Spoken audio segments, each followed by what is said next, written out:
کیا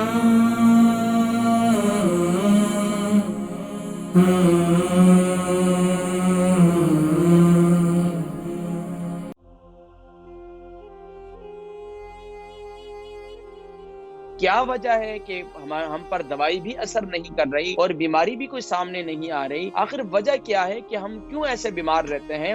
معزز حاضرین کرام، حضور اکرم صلی اللہ علیہ وآلہ وسلم کی پیاری تعلیمات، طب نبوی صلی اللہ علیہ وآلہ وسلم، جہاں اس میں جسمانی علاج موجود ہے، وہیں پر پیارے کریم آقا علیہ الصلوۃ والسلام نے اس میں روحانی علاج بھی ذکر کیا۔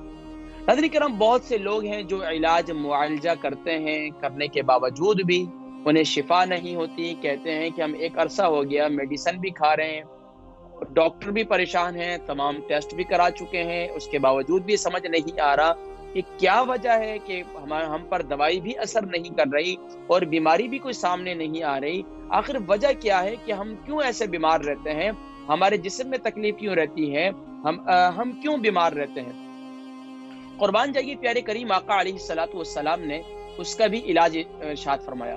چنانچہ ایک حدیث مبارکہ ہے، پیارے کریم آقا علیہ الصلوۃ والسلام کی یہ حدیث مبارکہ امام ابو داؤد نے ابو داؤد شریف کے اندر نقل کی ہے، اور صحابی رسول صلی اللہ علیہ وآلہ وسلم حضرت سہل بن حنیف